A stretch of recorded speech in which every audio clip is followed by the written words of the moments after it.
Dr. Jimmy Gutman is a board-certified emergency physician who now practices family medicine. He received his training at the University of Calgary and took up his residency in emergency medicine at Emory University in Atlanta, Georgia, where he was chief resident. Upon his return to Canada, he went on to an accomplished career, eventually becoming the undergraduate director and residency training director of emergency medicine at McGill University in Montreal. He has been an organizer of many international medical conferences as well as a speaker and has contributed to the training of literally thousands of doctors and students. He has sat on the boards of numerous academic and medical institutions dealing with policy and education, and he is often heard on radio and television across North America speaking about the role of GSH in health and sickness.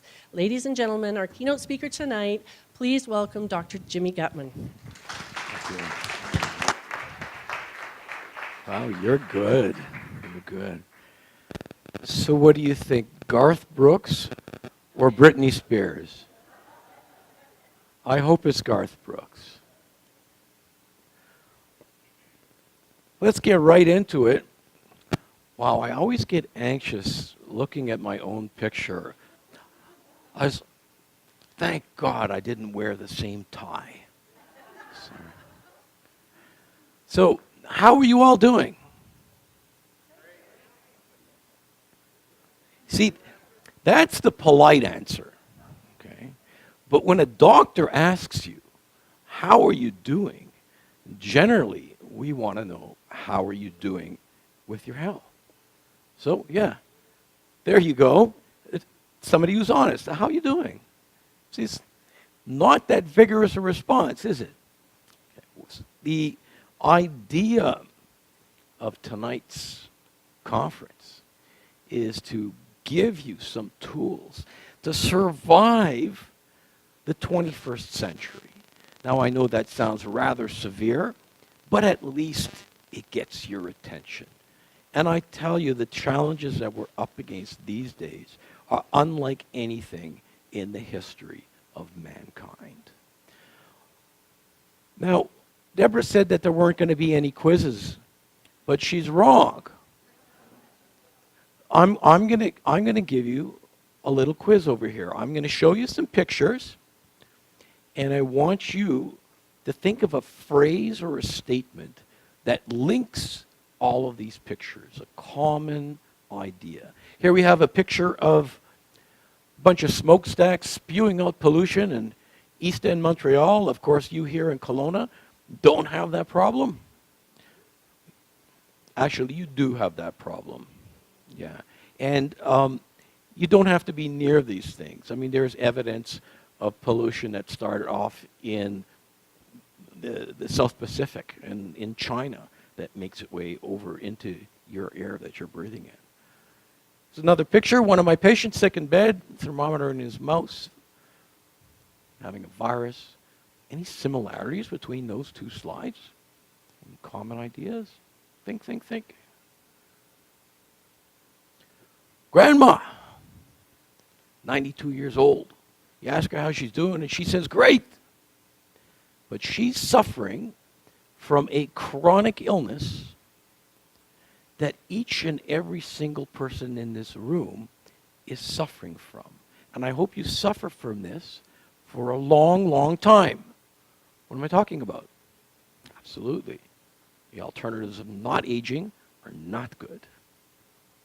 My secretary, Monday morning, 325 emails to answer. And what's going on with her? So what's common? What common thread do you think you can weave between all of these shots? Who said that? What's your name? Mandy? Mandy gets a free book. Mandy gets a free book on me. See, here's another shot. It has to do with the immune system. Here's somebody, and you can appreciate this.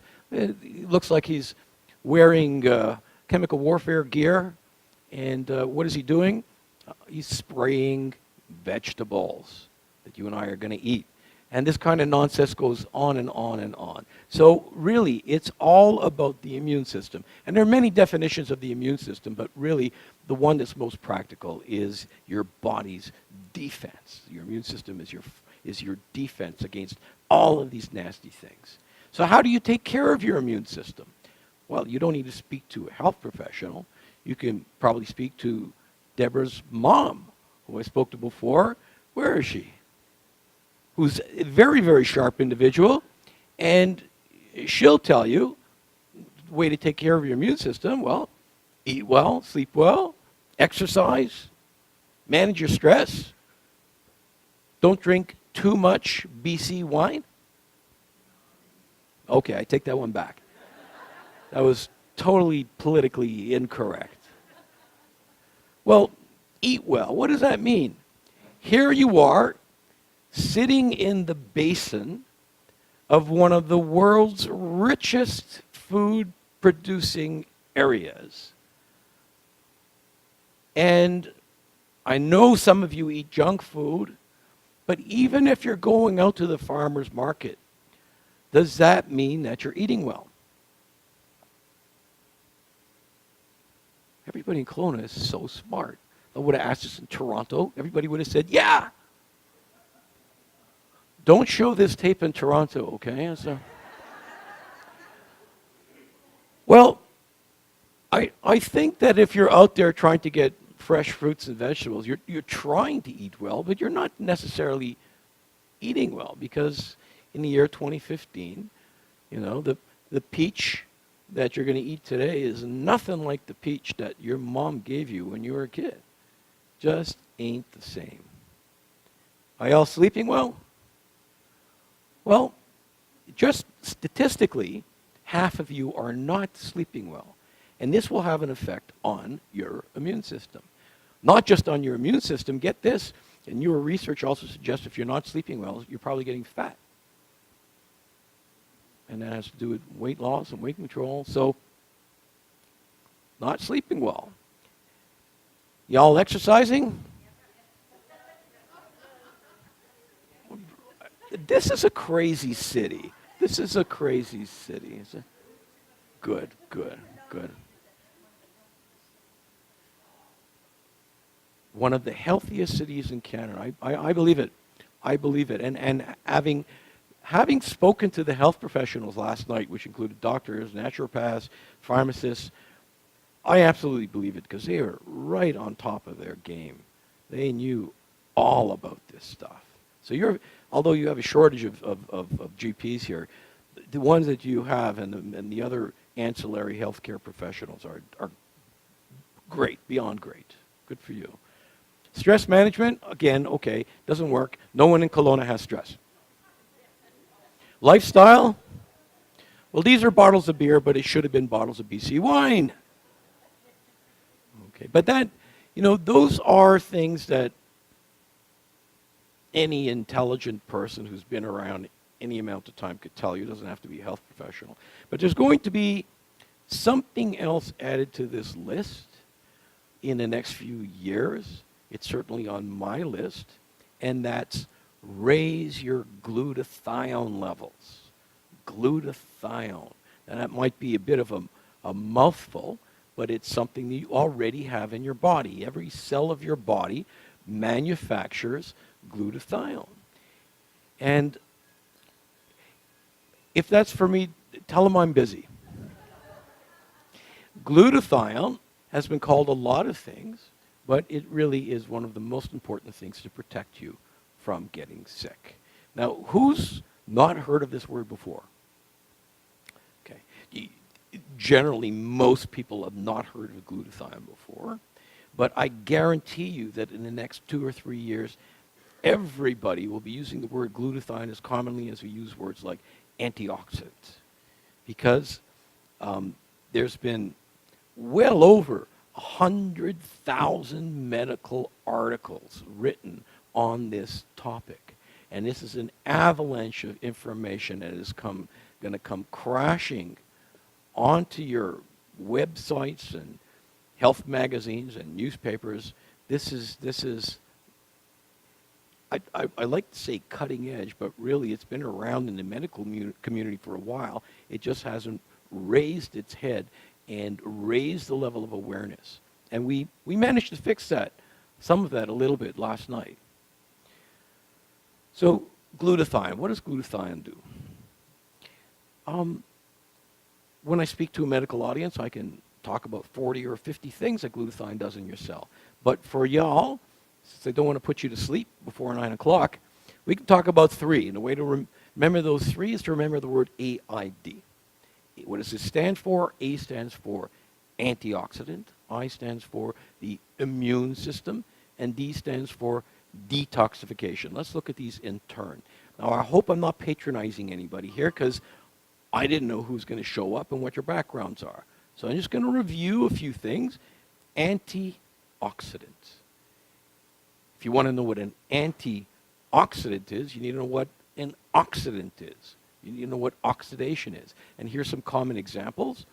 Some nails I left in the backyard for a couple of weeks. What happened? They rusted. This is oxidation. Same day, I left a tub of butter out in the sun. What happened? My wife turned rancid, and so did the butter. This is oxidation. And what happens when you cut an apple in half and leave it on your counter for 20, 30 minutes? It turns brown. This is oxidation. So am I suggesting that the people in this room are becoming rancid and turning brown? Yeah. Yeah, I am. And if you look at the back of your hand, if you're a certain age, you're certainly you're going to see what we call liver spots, which actually have nothing to do with the liver, but have everything to do with the fact that your tissues are becoming oxidized. Okay? Now, do I care that this nice lady has brown spots in the back of her hand? I don't care that much is on the back of her hand, but I know that if it's on the back of her hand, the same process is taking place in her lungs, in her heart, in her brain. So we've got to do something about this. And this is the whole new field of medicine that we call free radical biology. It deals with oxidation and antioxidation.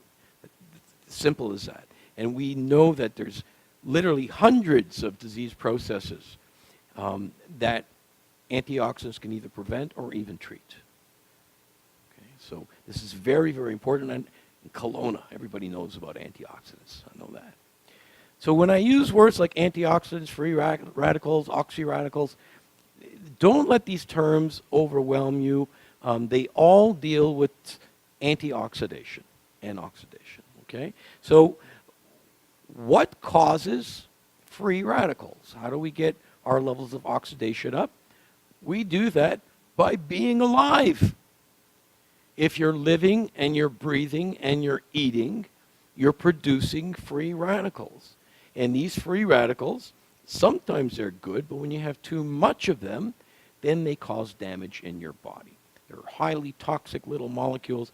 And the sneakiest thing about them is that a free radical, it's kind of like a vampire.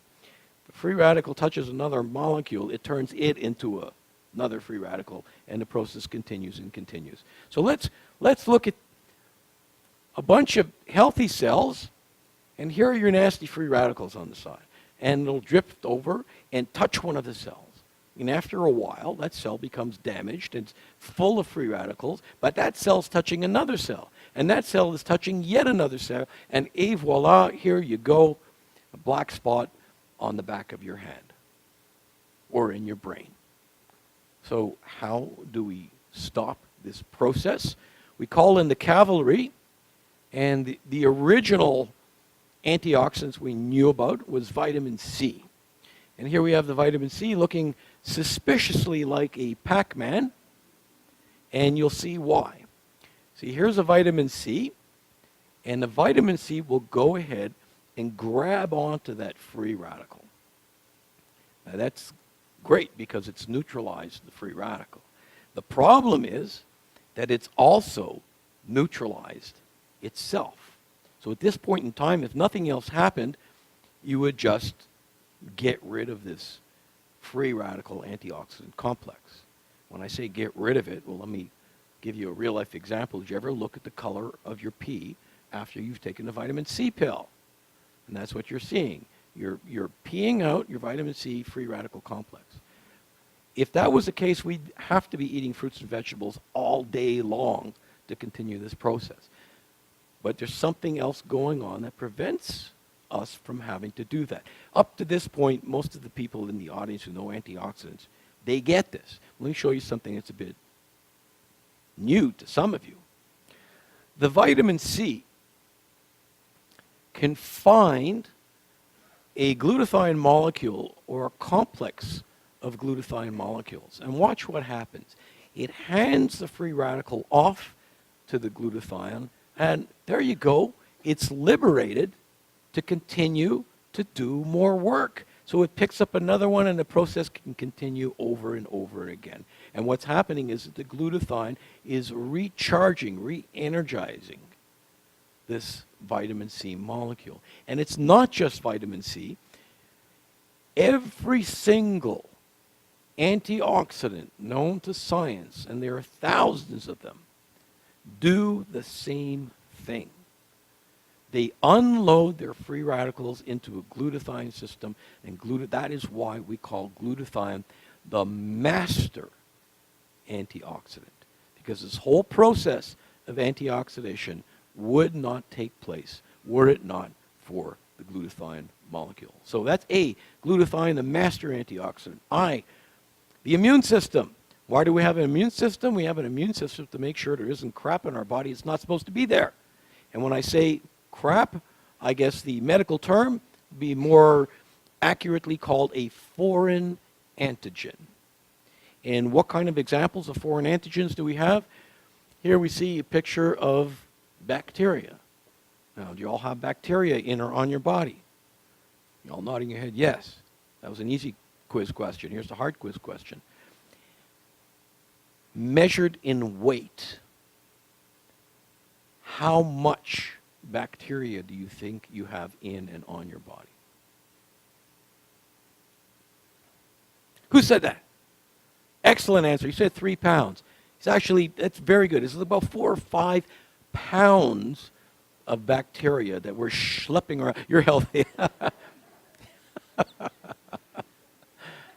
Well, you see, most of the bacteria that we're schlepping around, though, is living in our intestines. And most of those are, in fact, good for our health. They help us digest food, and they're actually part of our own immune system. We have more bacterial cells in our body than we have human cells in our body. That's quite something. But these generally help out. These are good bacteria. But we have a mixture of good bacteria and bad bacteria. How does your body know what's a good bacteria and what's a bad bacteria? The immune system.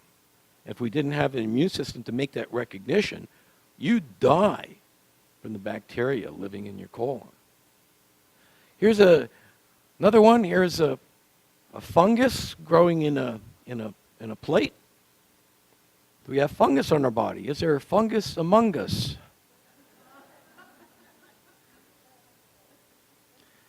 Yeah.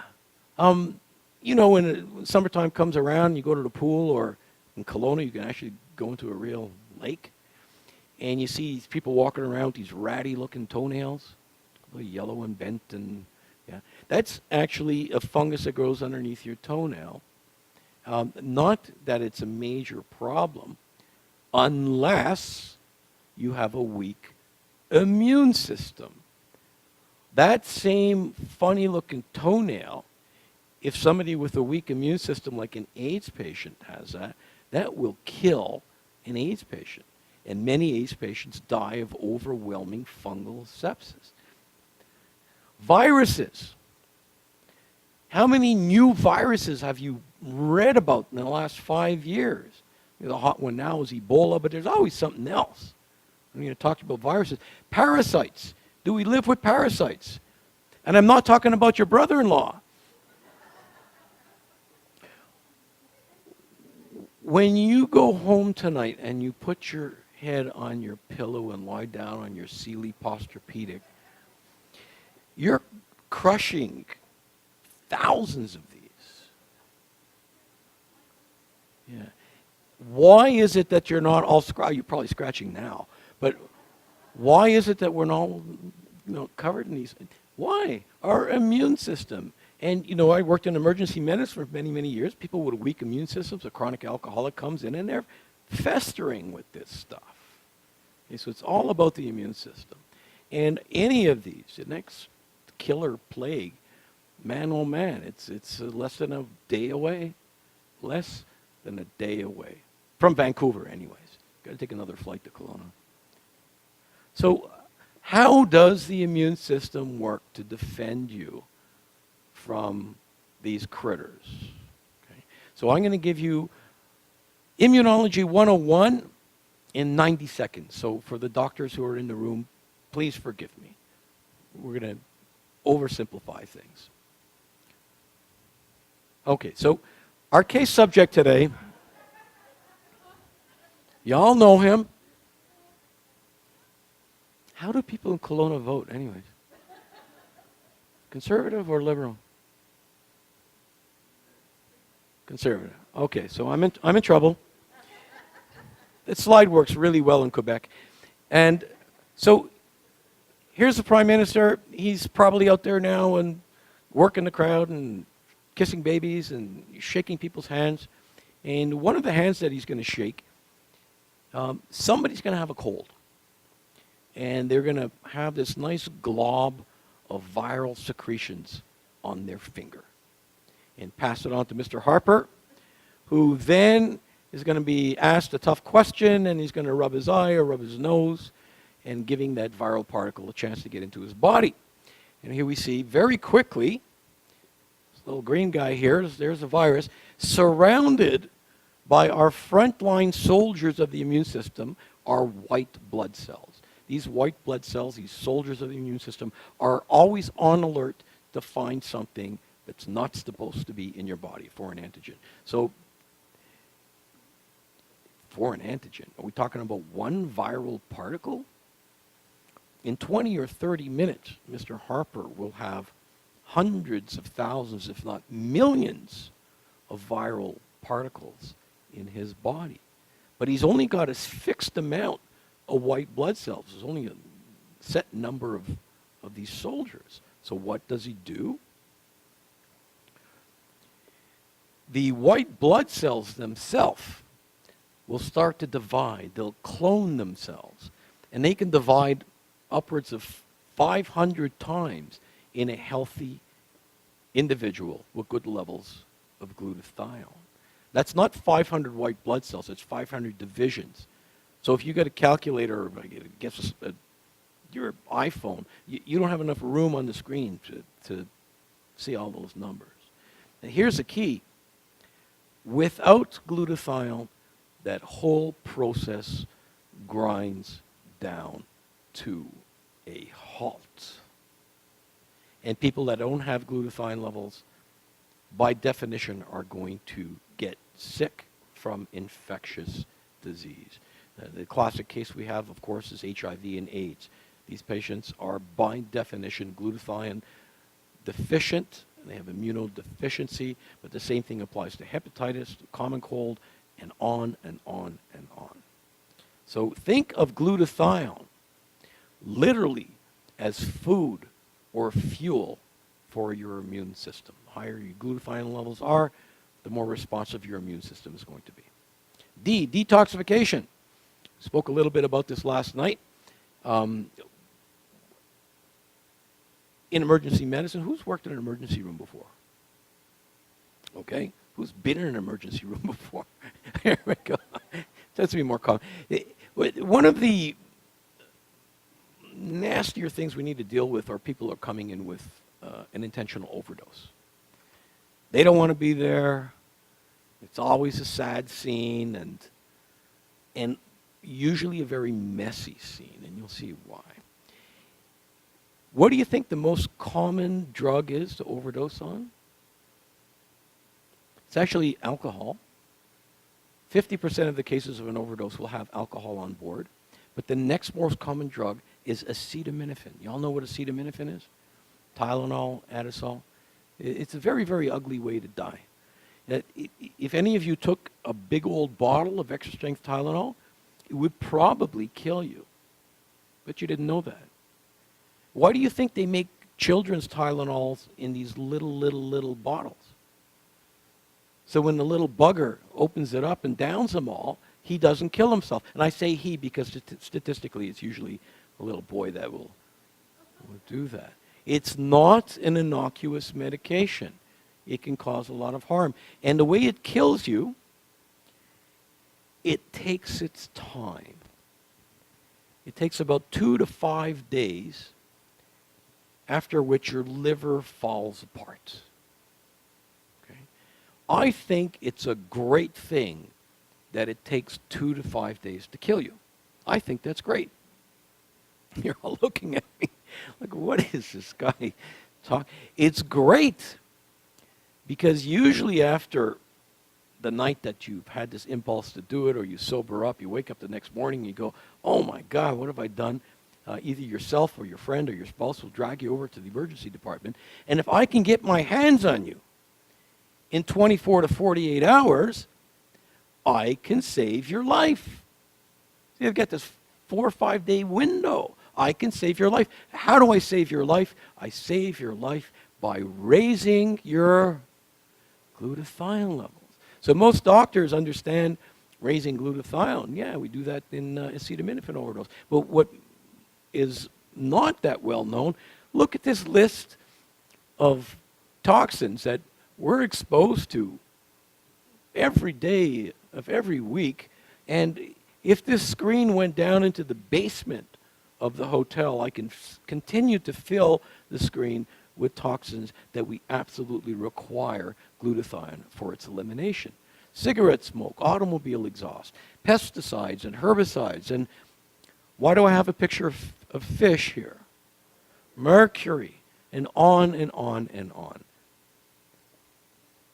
Food that we eat, the stuff that we use to clean our floor, the fumes coming out of the paint on the wall, were it not for glutathione, we would succumb to the environment in days. And by no coincidence, the highest levels of glutathione to be found in your body is in your liver, which is, after all, your major organ of detoxification. So let's get onto a couple studies here. Here we see a graph. This is your age, 100, 80, 60, 40, and this is your glutathione levels in normal subjects. And you'll see the older you get, the lower your glutathione levels become. Somebody my age, between 30 and 60, I could be missing 20, 30, 40% of my glutathione levels were I not taking care of something. And what happens is as your glutathione levels drop, you open up the door to diseases of aging. Can you think of some diseases of aging? Alzheimer's, diabetes, Parkinson's, heart disease,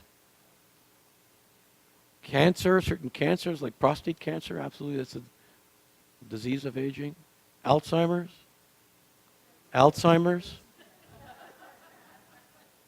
The list is long. So we see that the levels are dropping and dropping and dropping. But what's weird about this graph? Yeah.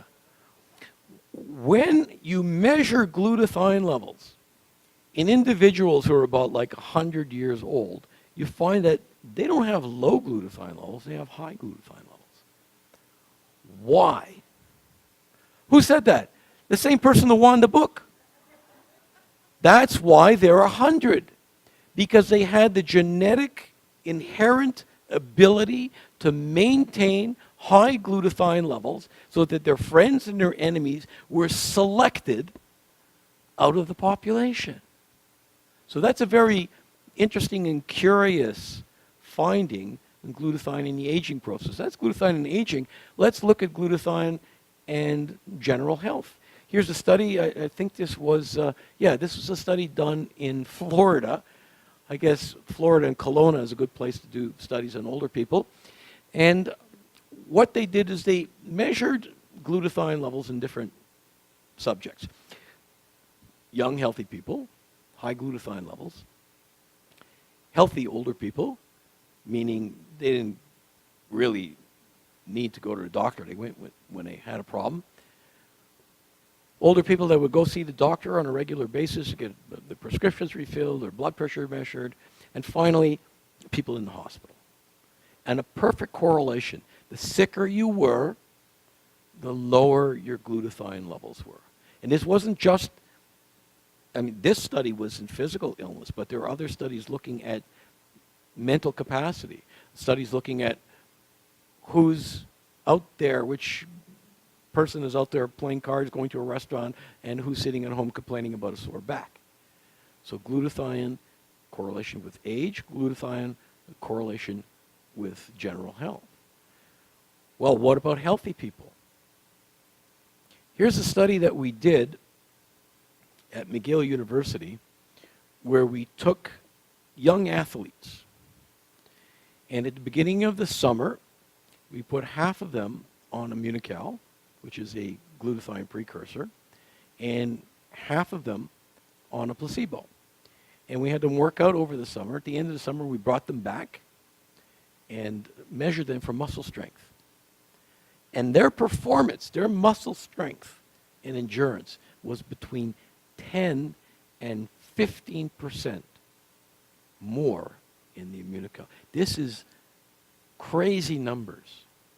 Crazy numbers considering high-end athletes are trying to get another 0.5% to win a gold instead of getting 5th place. And when we published this study, the phone was ringing off the wall. Trainers, owners of teams, individual players. The other day I showed the slide to, I think it was a bunch of young soccer players, and I said the phone was ringing off the wall. And they looked at me like, what? You have phones on the wall? So it's not just sick people. It's not just old people. Even the healthiest individual can benefit from this. Who can't benefit from being stronger, faster, having more energy, smarter? We're doing studies in the brain now. I mean, this is for everybody. So if you remember these three things, AID, then you probably understand 90% of what glutathione does. And the problem is that we're always losing glutathione. There are always things that are tapping into our glutathione levels. And that could be the drugs that you're taking, a poor diet, injury, stress, infection, pollution, aging, on and on and on. And all of these tap into your glutathione levels fall, and you end up with an older cell, a sicker cell, and worst case scenario, a dead cell. So we have to do everything we can to maintain our glutathione levels.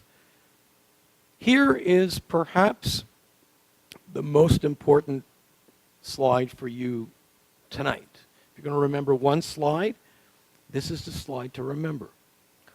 You can't eat glutathione and expect it to raise the glutathione levels in your body.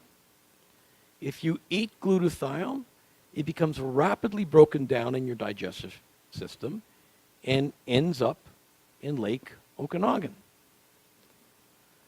You can't eat glutathione. So how do you get your glutathione levels up?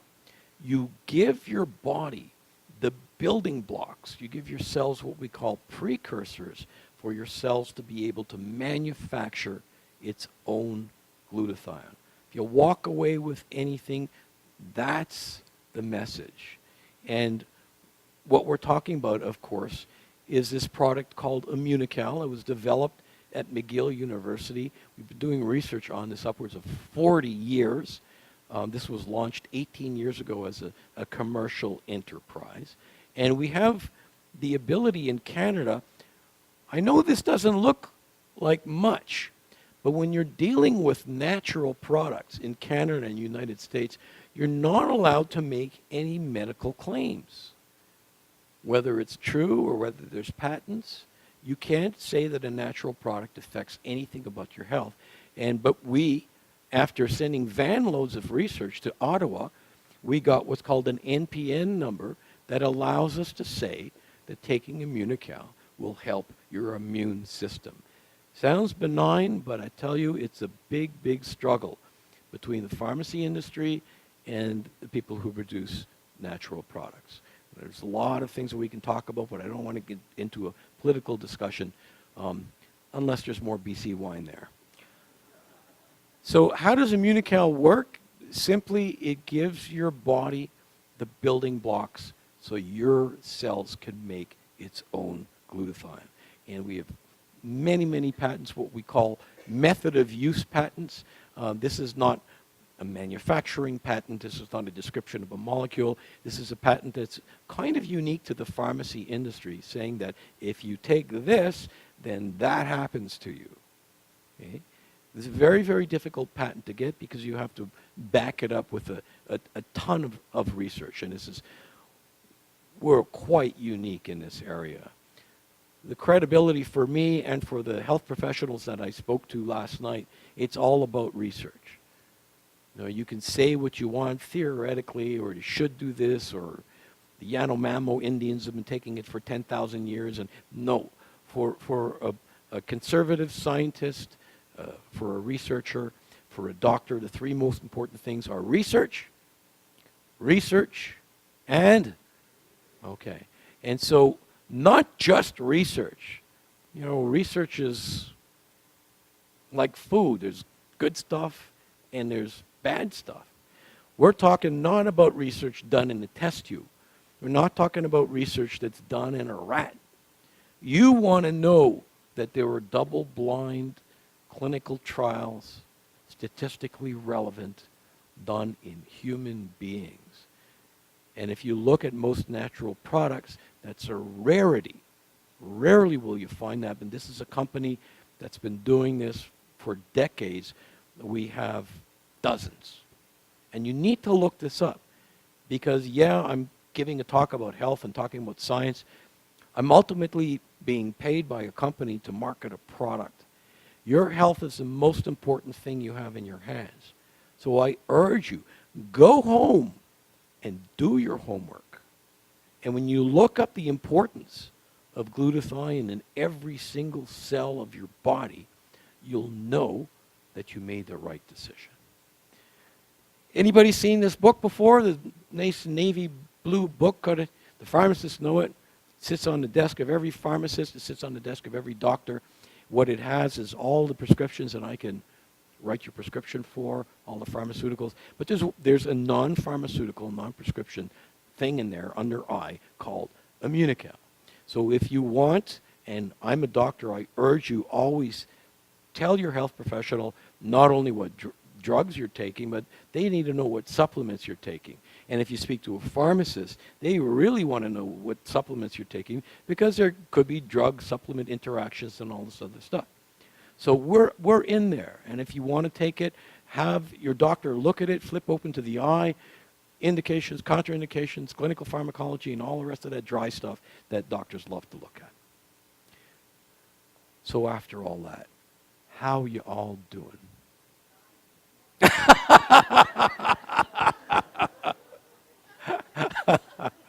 Well, maybe the next time I come back to Kelowna and I ask you, how are you all doing? And you say, fine. And I ask you, how do you know?